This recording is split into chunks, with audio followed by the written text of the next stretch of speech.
Bienvenidos. Comenzamos. Instituto Nacional de Perinatología, Ética y Humanismo.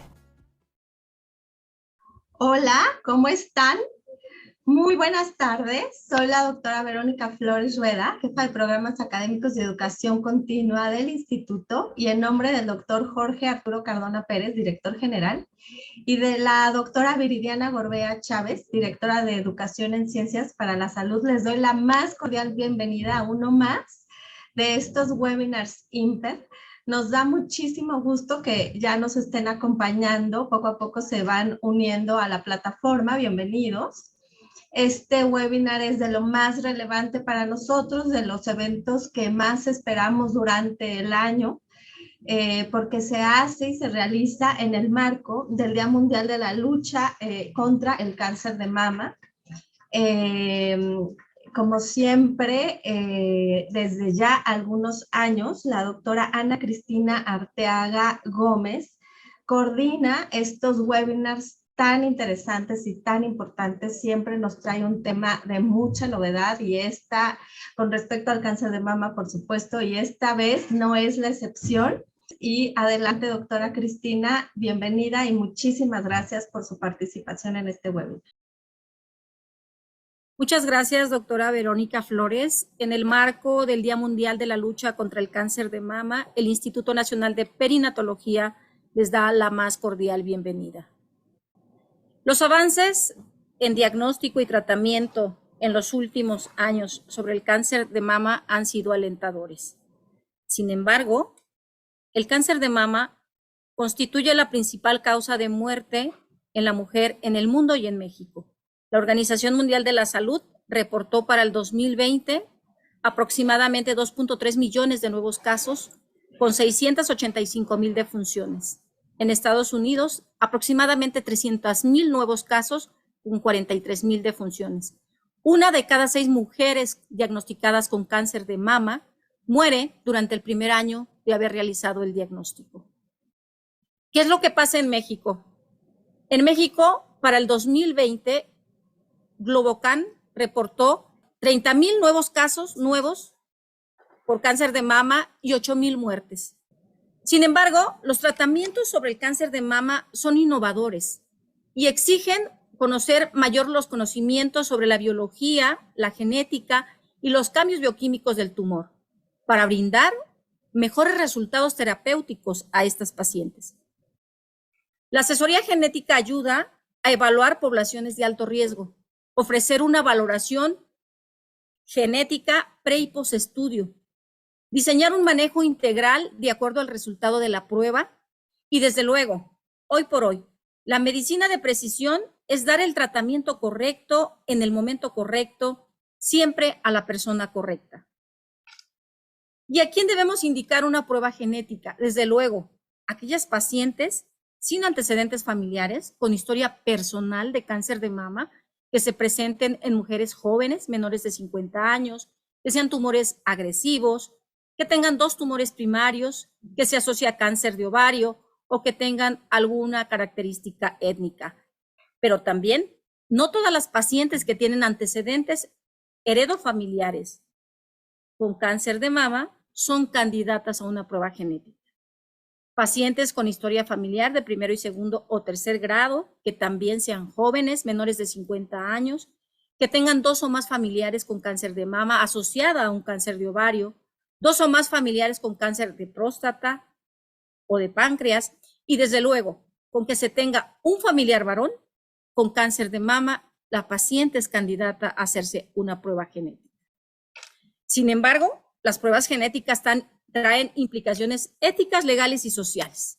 Las 3 preguntas más frecuentes que hace una paciente que se va a someter a una prueba genética es: ¿cómo impactará en costos mi seguro médico? cómo reservarán y cómo se mantendrán en forma privada mis datos del resultado. Y desde luego, el resultado positivo, cómo impactará mis futuros empleos. Sin embargo, hoy por hoy las pruebas genéticas están disponibles para hacer en casa. Y nosotros, como ginecobstetras, como médicos que las indicamos, debemos de saber cómo indicarlas, cómo se realizan, por qué debe de haber un asesoramiento genético pre y posprueba, cómo se interpretan los resultados, cuál es la utilidad real de estas pruebas. ¿Realmente me exenta de tener un cáncer de mama y que la prueba sea negativa? ¿Qué sigue después de un resultado positivo? ¿Qué estrategias médicas se deben de implementar? Y desde luego, ¿cuánto cuestan estas pruebas? Los retos en la prevención del cáncer de mama para la próxima década los podemos dividir sobre 3 ejes. El tamizaje oportuno del cáncer hereditario, el diagnóstico temprano de la enfermedad y acciones muy específicas para los grupos de alto riesgo, como la cirugía reductora de riesgo y la quimioprevención de las pacientes. Y con esto doy paso para darle la bienvenida al experto, al doctor Daniel Pineda Álvarez. Daniel, muchísimas gracias de estar en el instituto. Él es genetista molecular clínico, citogenetista clínico, es director médico del laboratorio Cáncer Hereditario Invite, y él nos hablará el día de hoy de la utilidad clínica de las pruebas genéticas para el cáncer de mama hereditario. Daniel, bienvenido y nuevamente muchas gracias. Bueno, muchas gracias, doctora Arteaga, por la introducción. Voy a compartir mi pantalla rápidamente para empezar la charla.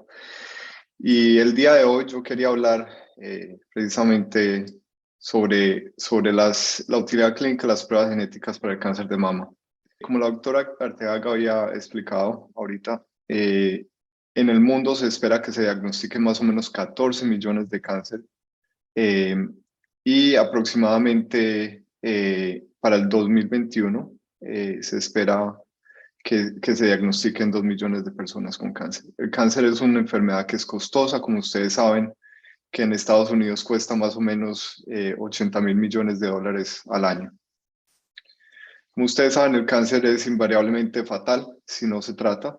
En Estados Unidos se esperan que más o menos 600.000 pacientes al año mueran de cáncer. Y por eso es importantísimo el diagnóstico temprano, el tamizaje y el tratamiento para prevenir las muertes. A la medida que han pasado los años, en particular en las últimas 2 décadas, la mortalidad del cáncer ha disminuido. Y esto se da de nuevo a tamizaje, al tratamiento temprano, y al acceso a mejores tratamientos que se han dado a medida que nosotros podemos diagnosticar cánceres, que podemos caracterizar molecularmente estos cánceres y dar terapias más dirigidas al tipo de cáncer, al tipo molecular de cáncer que ese paciente tiene. Y eso lo que ha ayudado a disminuir la mortalidad sobre el tiempo.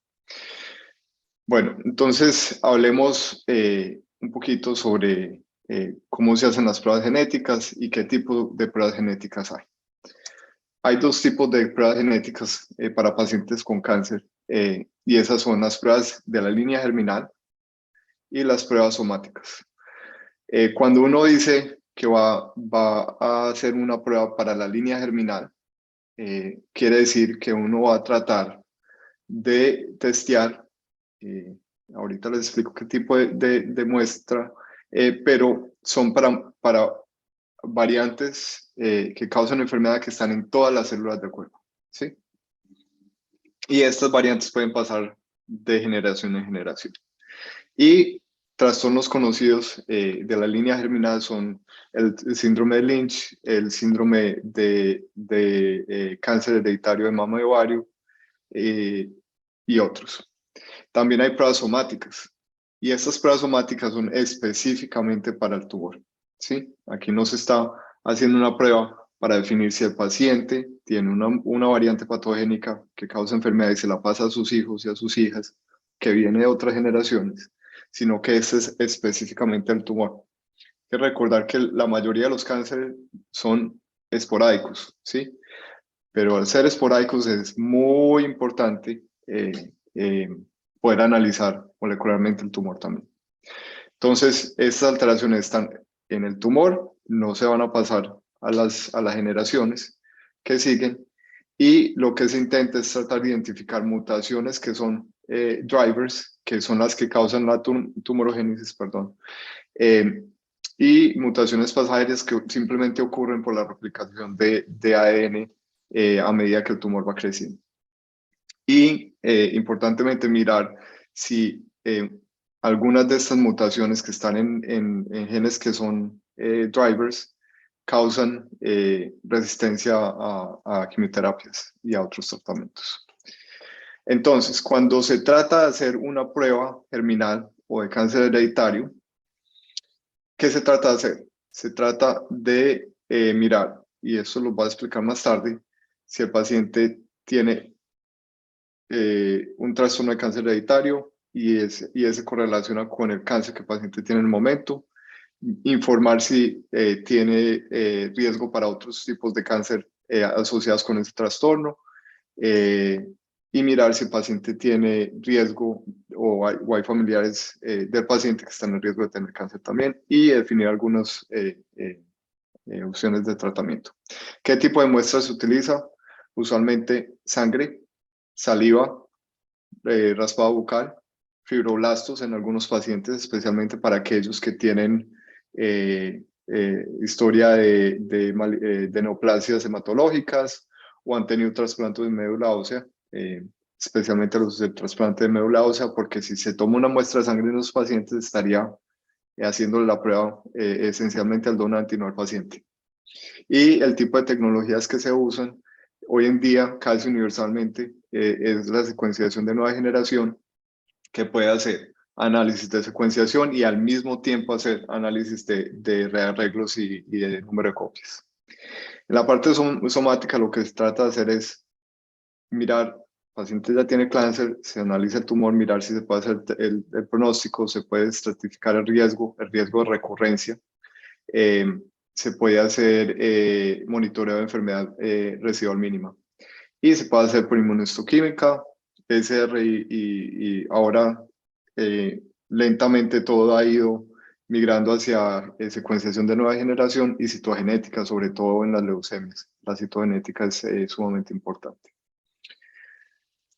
Bueno, ahora hablemos de cómo se podrían hacer las pruebas moleculares o cómo se utilizarían las pruebas moleculares en el viaje del paciente o durante la enfermedad del paciente. Entonces, las pruebas genéticas se pueden usar en la parte somática para hacer detección, selección de tratamiento, para hacer estratificación de riesgo, respuesta a la terapia y hacer tamizaje de recurrencia. Es en la parte somática. En la parte germinal, obviamente las pruebas de cáncer hereditario, pero importantemente, y esto está surgiendo, las pruebas de farmacogenética. Por ejemplo, estos pacientes con cáncer de mama frecuentemente terminan en quimioterapias o en monoterapia. Por ejemplo, tamoxifen. Hay ciertas variantes en ciertos genes que alteran el metabolismo del tamoxifen y hace que el paciente responda mejor o peor o tenga reacciones tóxicas. Otro ejemplo, hay un gen que está relacionado con el metabolismo de 5-fluoracilo, que no es tan frecuentemente usado en cáncer de mama, pero igualmente en otros cánceres. Y hay variantes en un gen que se llama DPYD, el cual, si esa variante está presente, el paciente va a tener una reacción, va a tener una reacción tóxica al tratamiento y puede fallecer por el tratamiento. Entonces es importante en los pacientes poder identificar esas variantes para evitar complicaciones al tratamiento. Y este es más o menos el panorama de cómo se puede usar las pruebas genéticas. Desde la parte somática, mucho más amplio. Se puede hacer biopsia líquida, en el cual se busca DNA libre tumoral en la sangre o en la orina, y en la sangre específicamente en el plasma. no en la sangre total, simplemente se aíslan los leucocitos del paciente, se descartan y se analiza el plasma, que es donde se suspende el NEA tumoral, el ADN tumoral. Y esto sirve para clasificar el tumor o hacer monitoreo de enfermedad residual mínima. Y también desde el tejido se puede caracterizar el tumor, qué tipo de mutaciones driver y pasajeras hay, si hay que nos puedan informar el pronóstico, tratamiento y resistencias al tratamiento también. Y desde la parte hereditaria solamente están las pruebas de la línea germinal.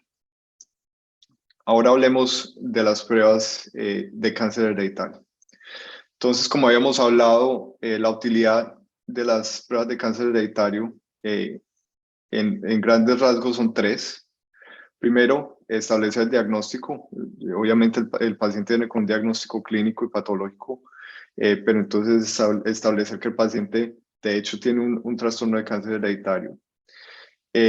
Dado que el paciente tenga una variante en algunos genes específicos, que el paciente tenga acceso a terapias de precisión, ya sea cirugías reductoras de riesgo, ahora hay inhibidores de la PARP y inhibidores de los checkpoints que se le puede dar a ciertos tipos de cáncer y pacientes con mutaciones en ciertos genes. Y de manera importante, ayudar a la prevención de cáncer, no solamente al paciente, porque el paciente puede tener tumores metácronos, pero también hacerle la prevención de cáncer a los familiares. Y ahora voy a mostrar algunos datos donde estamos perdiendo oportunidades en esa área específicamente. Bueno, históricamente, y como la doctora Arteaga mostró ahorita, las pruebas de cáncer hereditario se han hecho basado en guías. Y usualmente estas guías se han hecho para seleccionar muy cuidadosamente aquellos pacientes que tendrían la mayor oportunidad o que tendrían la mayor probabilidad de tener un hallazgo positivo en las pruebas genéticas. ¿Por qué se hizo esto? Y ahorita les voy a explicar por qué. Porque las pruebas genéticas eran sumamente costosas. Entonces, las guías se crearon precisamente para identificar a los pacientes que tienen mayor riesgo. ¿Sí? Pero con los estudios que les voy a mostrar, vamos a mirar que ya ese no es el caso porque las pruebas tienen menos costo ahora. Entonces, como les había dicho, las pruebas hoy en día no son tan costosas. Y podríamos empezar a pensar, no solamente vamos a testear dos genes, que anteriormente valían $3.000 a $4.000 hacer, pero podríamos hacer pruebas un poquito más amplias, uno, y dos, a más pacientes, porque ya no es tan costoso. Entonces, ¿qué soporta eso? De nuevo, les voy a explicar más o menos en qué íbamos. Inicialmente se hacía testeo de BRCA1 y 2. Una vez la patente de esos genes se cayó, más laboratorios vinieron a hacer pruebas de cáncer hereditario, se empezaron con la implementación de la secuenciación masiva en paralelo o NGS, se empezaron a secuenciar más genes de manera sucesiva, incluso al mismo tiempo que se secuenciaban los genes BRCA1 y 2. Eso nos ayuda a que tuviéramos secuencia al mismo costo de secuenciar dos genes. Ahora, hoy en día podemos hacer 40, 50, 80 al mismo costo. Entonces, eso ayudó a expandir el número de genes que se estaba secuenciando y analizando en estos genes a mucho menor costo, probablemente 10 veces menos de lo que era inicialmente. Y a medida que se han secuenciado pacientes, se ha tenido la oportunidad de caracterizar mejor qué hacer con esos pacientes que tienen hallazgos en otros genes. Y nos hemos empezado a mover en tratar de hacerle pruebas de cáncer hereditario a todos los pacientes con tumores sólidos, usando paneles amplios. Y les voy a mostrar más o menos 5 estudios, creo que tengo, más o menos explicando la progresión entre, empezamos con BRCA1 y 2, ahora paneles amplios, y pensar en hacerle pruebas de cáncer hereditario a todos los pacientes con cáncer. Entonces, el primer estudio es un estudio que se hizo en el laboratorio, donde se analizaron pacientes que fueron asegurados por Medicare. Medicare es la aseguradora pública en Estados Unidos. Y Medicare establece unas guías de qué pacientes deben tener pruebas de cáncer hereditario, con cáncer de, o sea, pacientes con cáncer de mama que son elegibles a tener pruebas de cáncer hereditario y cuáles no. Lo que se hizo fue analizar más o menos 4.000 pacientes y establecer cuáles de esos pacientes que se analizaron cumplían guías para Medicare para hacerles una prueba de cáncer hereditario y cuáles no. ¿Sí?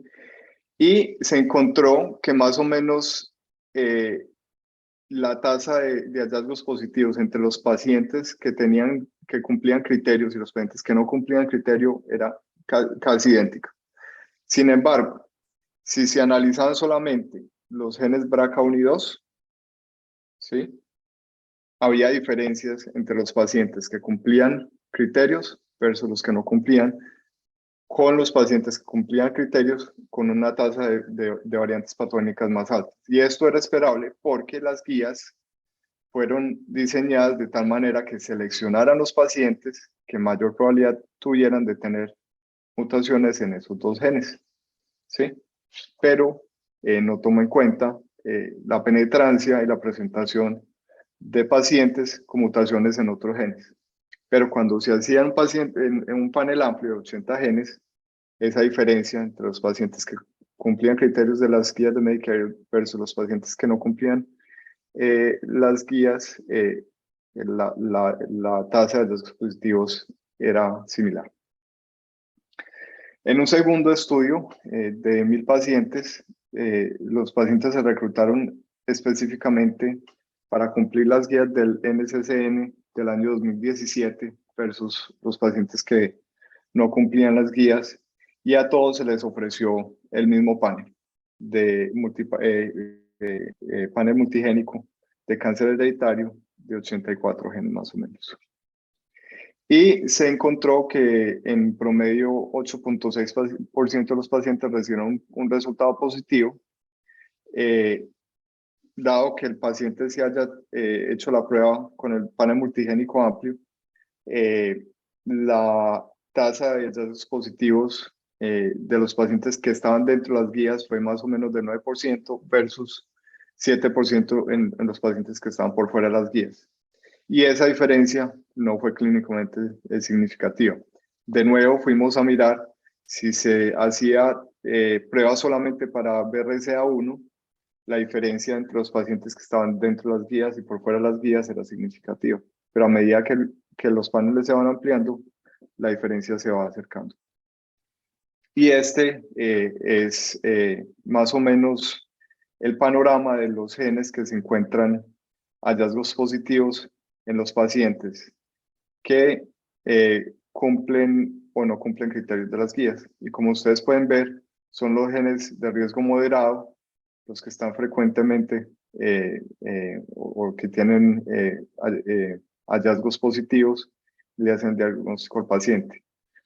Y es importante recalcar que la mayoría de los hallazgos tienen guías de manejo, ya sea cirugía reductora de riesgo o tamizaje y vigilancia más estrecha. En un tercer estudio, este estudio fue publicado casi hace un mes, se tomó exactamente la misma corte y se analizó de manera prospectiva, ¿sí? Y lo que se quiso hacer era, perdón, se me fue la diapositiva, Y lo que se quiso hacer era mirar qué se hacía con estos pacientes una vez recibían un resultado positivo, incierto o negativo. ¿Sí? Entonces el mismo estudio que se había iniciado en el 2017, como les había explicado, los pacientes tuvieron un estudio de 80 genes, una prueba multigénica de 80 genes, y los pacientes fueron definidos entre cumplían criterios para el NCCN para hacerles pruebas de cáncer hereditario o no cumplían criterios. Y se siguieron durante 3 años, más o menos. Y de manera puntual durante la pandemia, lo cual hizo el seguimiento difícil, pero se pudo completar el estudio. Entonces, ¿qué fue lo importante de este estudio y cuáles fueron los hallazgos? El hallazgo principal es que los desenlaces de salud en estos pacientes fueron positivos y fueron impactados por las pruebas genéticas. La mayoría de los pacientes con resultados positivos tuvieron por lo menos un cambio en la conducta. Y que los médicos trataron o manejaron los pacientes que tenían una variante de significado incierto similar a aquellos pacientes que no tuvieron ninguna variante o eran negativos. Y esto es en línea con la premisa que las variantes de significado incierto, la mayoría de ellas terminan siendo benignas o probablemente benignas y que no le van a hacer el diagnóstico de cáncer hereditario al paciente. Entonces ese es un punto importante ahí, que la mayoría de estas variantes de significado incierto van a terminar siendo benignas y que no vale la pena hacerles cambio de manejo, a no ser de que el paciente tenga una historia familiar importante y que la presentación del paciente indique que el paciente es de alto riesgo y que la conducta se haría independientemente del resultado de la prueba genética. En total se hicieron 132 cambios en la conducta del manejo médico del paciente. Las recomendaciones más frecuentes en los pacientes que no cumplieron criterios era tamizaje proactivo o vigilancia proactiva de cánceres metácronos y reducción de riesgo, ya sea por cirugía o otras terapias. En general no hubo cambios en radioterapia o terapia endocrina. Y hubo más cambios, obviamente, en aquellos pacientes que cumplían criterios versus los pacientes que no cumplían criterios, excepto en los pacientes que eran mayores de 65 años. Y esto es esperable porque aquellos pacientes que están dentro o que cumplen criterios son pacientes que, para empezar, por la historia personal y por la historia familiar, pues tendrían mayor riesgo de tener cáncer hereditario y pues tendrían indicación para tener una vigilancia más estrecha o incluso hacer cirugías o conductas de reducción de riesgo solamente por la historia familiar, la historia personal del paciente. Pacientes menores de 45 años tuvieron mayores cambios de manejo que aquellos que eran mayores de 65. Y esta diapositiva lo que muestra es a través de los genes cuáles tuvieron más cambios en la conducta. Obviamente estos que están en amarillito, casi café, o terracota, no sé.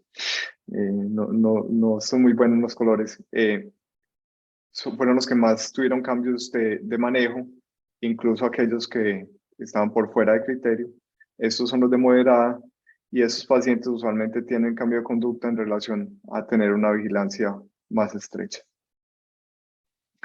Entonces, en conclusión, estas pruebas de cáncer hereditario fueron usadas por los médicos para hacer una vigilancia más estrecha para cambiar la conducta médica, en especial en los pacientes menores de 45 años, y que la conducta médica fue instaurada, o cambios en la conducta médica fueron instauradas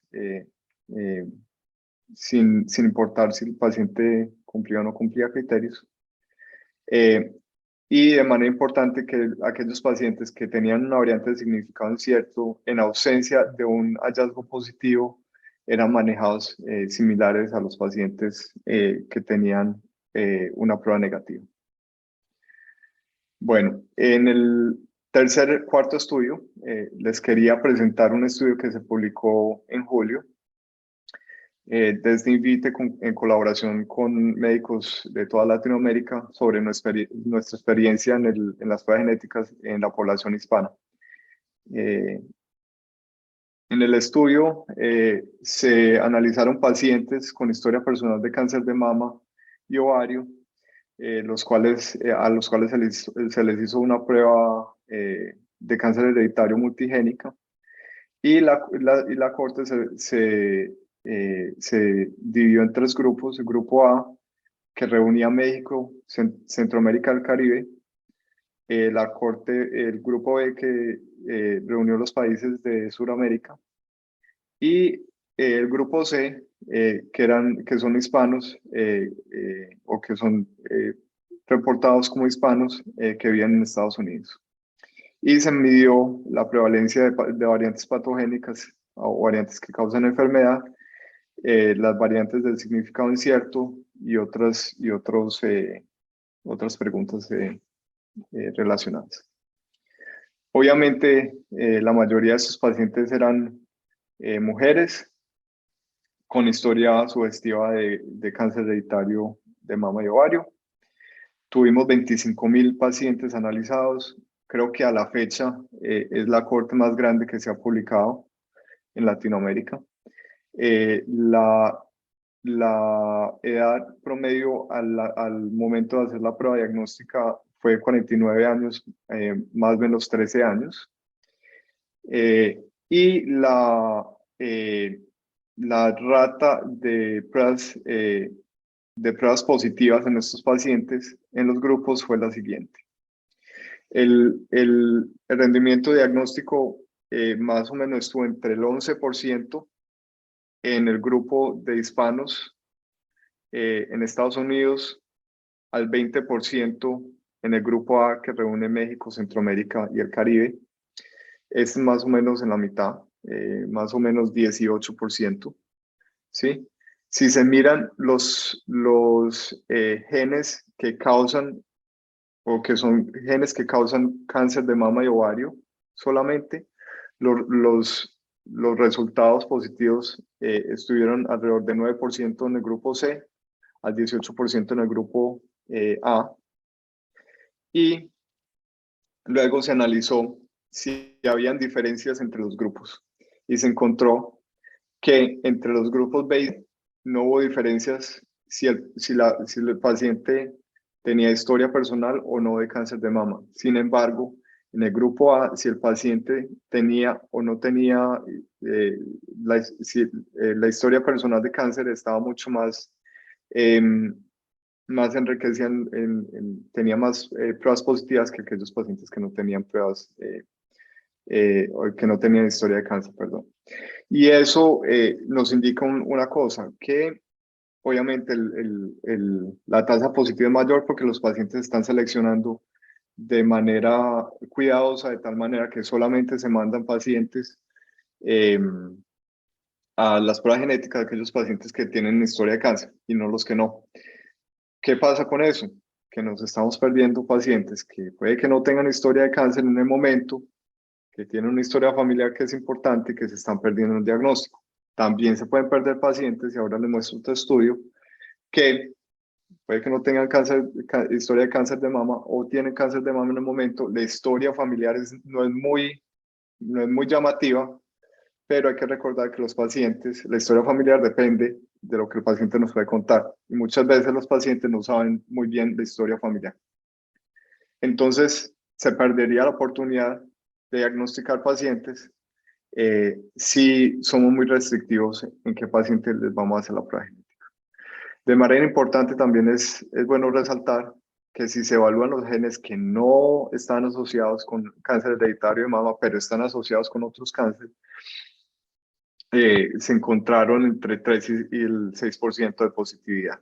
Entonces también podemos hacer diagnósticos de otros síndromes que no son específicamente síndromes de cáncer de mama y ovario, pero digamos síndrome de Lynch, en el cual cáncer de mama se puede presentar de manera o raramente en estos trastornos que no son primariamente de cáncer de mama y ovario.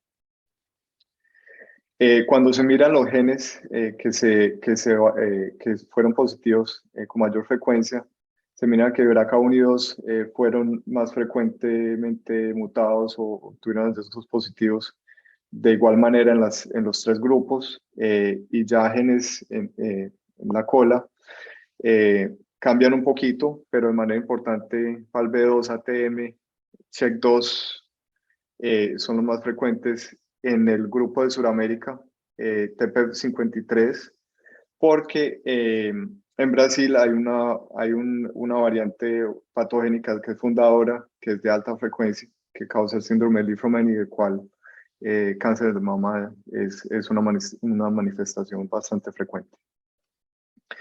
Y este es la distribución de variantes positivas en la región. Entonces, como ustedes pueden ver, aunque México tenía una muestra pequeña, casi el 20% de los pacientes tuvieron un hallazgo positivo, versus Brasil y Colombia, por ejemplo, que están entre el 11 y 12%. Brasil tenía 3.500 pacientes. ¿Sí? Argentina, 16%, pero solo 25%, entonces no se puede hacer mayores conclusiones ahí. Y para terminar este estudio, si se miran las variantes de significado incierto, esas son variantes que no se sabe si son patogénicas o son benignas y no causan nada. La rata o la tasa de variantes de significado incierto fue similar, más o menos el 35% entre los tres grupos. Cuando se toman pacientes que tenían una variante de significado incierto, que originalmente recibieron un reporte, mandé la prueba hoy, 2 semanas después me mandan el reporte, tengo una variante de significado incierto. Algunas de estas variantes sobre el tiempo se pueden reclasificar, se pueden definir con evidencia nueva, porque hay reportes de caso, porque hay estudios nuevos, porque hay estudios funcionales, porque pudimos hacer RNA, ¿sí? Se pueden definir y decir, ok, esta variante es probablemente benigna y no va a causar enfermedad, o esta variante va a terminar siendo patogénica y va a ser responsable del riesgo de cáncer para el paciente. De manera importante, el 93% de estas variantes de significado incierto terminaron siendo benignas y probablemente benignas. Y la minoría, 7%, terminaron siendo patogénicas o probablemente patogénicas. Entonces esto ayuda a soportar esa premisa que las variantes de significado incierto la mayoría van a terminar siendo probablemente benignas, y que dado la presentación del paciente, es más o menos prudente tratar esas variantes de significado incierto como si fueran negativos, y ser muy cuidadoso con la historia clínica o la presentación del paciente, la historia familiar, para tratar de definir cuál va a ser la conducta final con ese paciente, nunca basado en esa variante de significado incierto. Y finalmente, se miró, a estos pacientes se les ofreció, Invite en general ofrece pruebas en cascada, que es decir, todos los pacientes que tienen una prueba positiva le pueden hacer la prueba para ese gen, para esa variante, a todos los familiares de sangre o consanguíneos en la familia. El hermano, el tío, la mamá, el papá, la abuela, los que estén disponibles, ¿sí? ¿Qué pasa? Que en Latinoamérica, solamente por caso índice, estamos testeando de 3 a 2 familiares. Solamente el 6% en el mejor caso usaron estas pruebas en cascada. ¿Qué pasa? Que estamos perdiendo la oportunidad de hacer prevención de cáncer. ¿Por qué? Porque el 50% más o menos de esos familiares van a tener esta variante que está asociada con cáncer hereditario, y esos pacientes pueden terminar teniendo cáncer. En cambio, si se les diagnostica el trastorno de cáncer hereditario antes de que tengan cáncer, se pueden poner en un programa de vigilancia estrecha, se puede considerar terapias reductoras de riesgo o manejos reductores de riesgo para que ese paciente no tenga cáncer. Y ahí estamos perdiendo la oportunidad. Yo creo que es importante ponernos a trabajar para identificar dónde estamos fallando, cuáles son las limitaciones, cuáles son las barreras para poder implementar. Y para terminar, voy a hablar de un quinto estudio y con esto llegar a ese último recuadro que tenían en las diapositivas iniciales de por qué es importante empezar a pensar que todos los pacientes con cáncer deberían o se deberían considerar para una prueba de cáncer hereditario. Entonces se hizo un estudio que se llama el Intercept en colaboración con la Clínica Mayo en varios centros, 3 centros académicos y uno en la comunidad. Y a estos pacientes se les ofreció pruebas de cáncer hereditario. Y ya les voy a explicar cómo se hizo. Entonces se hizo un estudio prospectivo, multisitio, que se les ofrece pruebas de cáncer hereditario y respectivo si el paciente tiene cáncer de mama, de colon, de páncreas, lo que sea. Cualquier tipo de tumor sólido se le hizo prueba de cáncer hereditario. Los pacientes tenían una edad entre 18 y 85 años. Los sitios del estudio fueron Mayo Clinic en Rochester, Arizona, Jacksonville, aquí en Florida, y un centro en la comunidad en Eau Claire, Wisconsin. Y el estudio se condujo entre abril del 2018 a marzo del 2020. A los pacientes se les hizo una consejería genética pretest usando unos videos y un chatbot. Se les hizo un panel multigénico de 83-84 genes. Y una vez estuvieron los resultados y el paciente tenía un hallazgo positivo, se les ofreció asesoramiento genético. Y de manera importante se ofreció también las pruebas en cascada sin costo adicional. ¿Qué se encontró? Se encontró que más o menos el 13% de sus pacientes tendrían una variante patogénica o probablemente patogénica. 149 de esos pacientes en genes de alto riesgo, 133 en moderado y 115 en bajo riesgo o riesgo, pues todavía es riesgo, pero menos que moderado. De manera importante, la mayoría de estas variantes en los genes BRCA1 y 2, en MUT-YH, pero monoalélicos, y eso es importante para riesgo de cáncer de colon. CHEK2, relevante para cáncer de mama. El 1% en los genes relacionados con síndrome de Lynch, y esos son 4 genes, y 1% en el gen ATM. Después se miró si los pacientes cumplían o no cumplían criterios para NCCN, la Sociedad Americana de Cáncer, ACMG y otros, y se miró cuál era la tasa de positividad. Y se vio que más o menos la mitad de estos pacientes que tenían variantes positivas cumplían criterios y la mitad no cumplían criterios, y las diferencias no eran significativas. Ahora, aquellos pacientes que tenían variantes patogénicas o que causaban enfermedad, más o menos 40% de los pacientes tendrían variantes en genes de alto riesgo, y de esos, más o menos un tercio tendrían acceso o elegibilidad a terapias dirigidas como inhibidores de la PARP, inmunoterapias, por ejemplo, pembrolizumab y otros, cirugías reductoras de riesgo, y elegibilidad para ensayos clínicos, específicamente en Estados Unidos.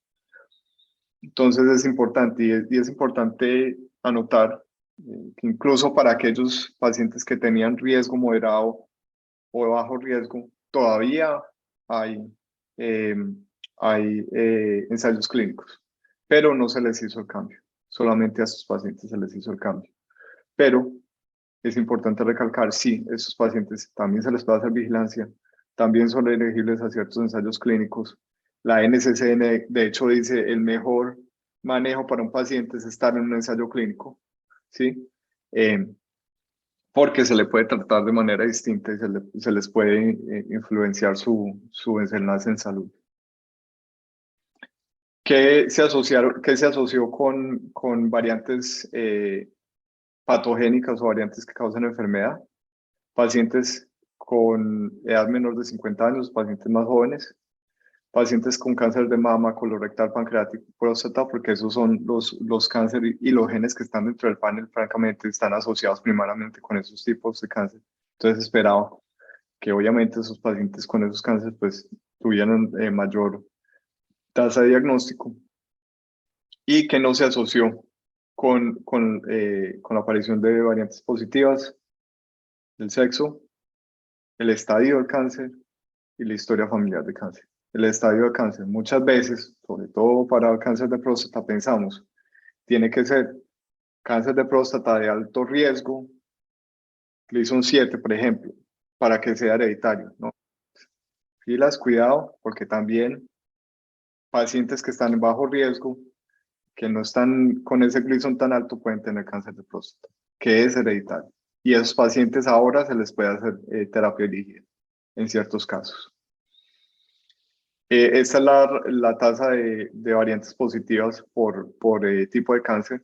Cáncer de ovario muy alto, casi el 20%, pero es importante recalcar que en todos estos tipos de cáncer la tasa de variantes positivas es más del 10%. Recordemos que cuando se hizo las guías originales de la NCCN para cáncer de mama, se esperaba y se diseñaron para que más del 10% de los pacientes tuvieran hallazgos positivos.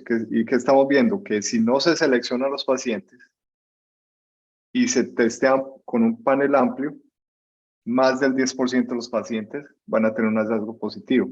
Entonces, cambia el paradigma y nos hace empezar a pensar que ya es necesario empezar o considerar que todo paciente con cáncer, con un tumor sólido, se debe considerar con una prueba genética. ¿Por qué? Porque el 10% de los pacientes, uno de cada 10, va a tener un trastorno de cáncer hereditario y tenemos la oportunidad de cambiar el manejo y que ese paciente le vaya mejor. En Estados Unidos también estamos fallando con las pruebas en cascada. Desafortunadamente, solamente el 17% de los pacientes que tuvo un resultado positivo tuvo familiares que fueron analizados para esa mutación. Entonces, de nuevo, estamos perdiendo esa oportunidad de prevención del cáncer y de nuevo, tenemos que tratar de identificar cuál es la barrera y tratar de sobrepasar la barrera para poder prevenir el cáncer de manera más universal. Entonces, ¿cuáles son las conclusiones del estudio? Que uno de ocho pacientes con un tumor sólido tenía una variante positiva para cáncer hereditario, que se debe considerar implementar pruebas genéticas de manera universal en todos los pacientes con cáncer y que el 30% de los pacientes que tenían una variante patogénica en un gen de alta penetrancia, se les cambió el manejo clínico. Entonces, para concluir, la evidencia que les mostré apoya la expansión de las guías, que no sean tan restrictivas, que más pacientes tengan acceso a las pruebas de cáncer hereditario porque se les puede cambiar el manejo, porque se les puede mejorar los desenlaces en salud. tenemos que hacer más estudios, ahorita podemos hablar un poquito más de eso. Yo creo que la discusión se ha enfocado mucho en BRCA1 y 2, y como les pueden mostrar, hay una pletora de genes que causan cáncer hereditario y que están en nuestros pacientes con cáncer de mama, no solamente BRCA1 y 2, hay muchos más. Y que las opciones terapéuticas han ido aumentando con el tiempo, no solamente por biomarcadores, sino ahora también puntualmente en pacientes que tienen variantes positivas en ciertos genes, en ciertos tumores, los cuales se ha mostrado que tienen mejor desenlace y mejor sobrevida, sin recurrencias. El Olympia es un ejemplo de eso en pacientes con cáncer avanzado de mama, que se publicó en ASCO el año pasado, o en San Antonio, perdón. Y que es importante identificar estas variantes de cáncer hereditario, especialmente las que tienen alto riesgo, para poder manejar a los familiares que eventualmente van a tener cáncer, por lo menos 70% de los pacientes que tienen BRCA1 o 2. Y con eso termino y estoy pendiente de algunas preguntas.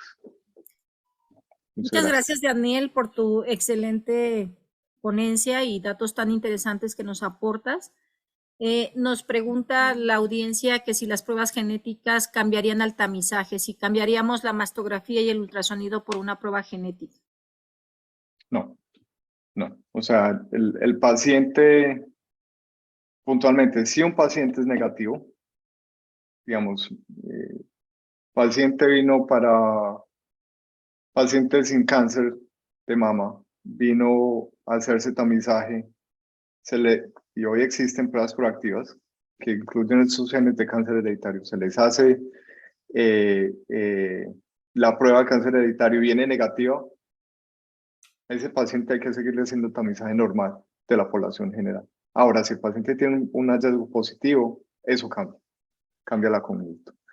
Pero si el paciente es negativo, el paciente hay que seguirle haciendo su tamizaje poblacional porque no le descarta la probabilidad de tener cáncer, por otras razones. Acuérdense que la mayoría de los cánceres son esporádicos. ¿Sí? Claro. Mira, nosotros como ginecobstetras tenemos que seleccionar qué pacientes primero van a ser candidatas a la prueba genética. Hacer muy bien nuestra selección, pacientes que tienen un riesgo más del 15% que la población general. Entra dentro de nuestros modelos que tenemos en nuestra computadora en el consultorio. Si la paciente da un riesgo mayor del 15%, es candidato a una prueba. También si la valoramos por sus antecedentes familiares, puede ser candidata a una prueba. Se le indicamos, Daniel, y tenemos 4 opciones de resultado. O es positiva, o es negativa, o es indeterminado, o es significado incierto, que como bien nos lo dijiste, los estudios demuestran que el significado incierto tendrá una tendencia a ser como negativa. Pero ¿qué hacemos cuando un resultado, yo sé que me vas a decir que la tenemos que enviar a una asesoría genética, que el genetista le tiene que explicar el resultado, pero a mí me llega como médico tratante el resultado al escritorio y se me llega un resultado indeterminado? No sé si nos quisieras ayudar explicándonos qué significa y qué le diríamos a la paciente. Pero indeterminado como variante de significado incierto, o indeterminado no podemos terminar el test. Que no pudiste determinar en el gen si hay alguna alteración. En el test, perdón. Bueno, muchas veces son fallas técnicas en laboratorio, que es importante conversar con el laboratorio qué pasó. Porque hay muchas razones. Puede ser, por ejemplo, que no se pudo terminar el número de análisis de número de copias. ¿Por qué? Porque la muestra era insuficiente. Entonces se pudo hacer el análisis de secuenciación, pero el análisis del número de copias, que es de del test lo más sensible, lo más difícil de hacer, ¿sí? Entonces, si el paciente está en quimioterapia y acabo de terminar el ciclo, ¿sí? El ADN no está muy bien y eso es la primera cosa que falla. Entonces uno recibe Por secuenciación, negativo. Número de copias, indeterminado, ¿sí? Entonces es importante recordar que el 10% de las mutaciones es por número de copias o rearreglos grandes, ¿sí? Entonces hay que decirle al paciente, la opción 1 es repetir el test, ¿sí? Opción 2, todavía estando negativo, todavía hay 10% de probabilidad de que esté positivo, porque se perdió no 10%, pero más o menos 1 o 2%, porque es el 10% del 10%, ¿sí? Entonces 1 o 2% que todavía haya una variante de número de copias que no se puede detectar. Eso es por un lado. Puede ser que cierto exón donde hay muchas mutaciones no se pudo determinar. De nuevo, la recomendación es mirar con el laboratorio con la probabilidad de repetir la prueba. Sí. Tengo otra pregunta aquí. ¿Cuáles son las fallas más frecuentes que se tienen en la toma cuando la realizamos en casa? Bueno, la toma en casa, usualmente, no sé si tienen flebotomía móvil en México, pero usualmente es saliva, o sea, es el barrido bucal. Muestra inadecuada.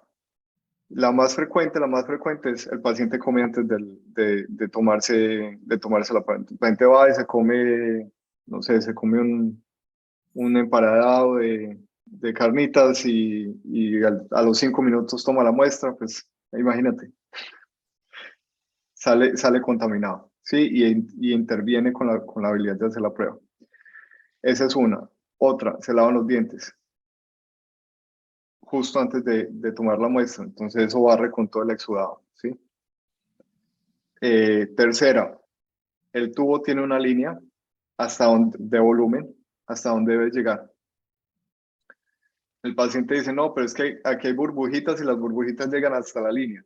No, las burbujas no cuentan, hay que llevar la línea del líquido hasta la línea, porque si no la muestra va a ser insuficiente. Cuando la muestra es insuficiente, el ADN no va a ser suficiente, entonces no hay un hallazgo positivo que no se va a poder confirmar. Entonces vamos a decir, es indeterminado. O hay un hallazgo positivo, por ejemplo, en el gen PMS2 que necesita otro paso para terminar, que no vamos a poder terminar, entonces va a ser indeterminado, entonces vamos a tener que hacer otra prueba otra vez. Esas son las fallas. Entonces, la sugerencia es seguir las instrucciones al pie de la letra. Porque si no siguen las instrucciones al pie de la letra, algo va a pasar. ¿Sí? Okay, de acuerdísimo. Oye, ya para finalizar esta excelente plática que nos has dado el día de hoy, hace 10 años, como bien lo dijiste al inicio, solicitábamos un panel genético y nos íbamos solamente a BRCA1, BRCA2 y los costos eran muy altos. Esto ha cambiado, las pruebas genéticas están a la mano, están en la casa, los mandan a la casa. Generalmente el paciente o el familiar solicita la prueba, paga su prueba. ¿Son pruebas costosas o son pruebas que ya están a la mano? Están a la mano, pero no están a la mano del paciente. Y eso es lo importante. ¿Y por qué digo esto? Las pruebas, entonces empezamos con BRCA1 y 2. Había que secuenciar exón por exón de estos dos genes, y cada uno de estos genes tiene 30 y pico exones. Entonces había que hacer 60 y pico reacciones. Cada reacción costaba más o menos $100 por reacción.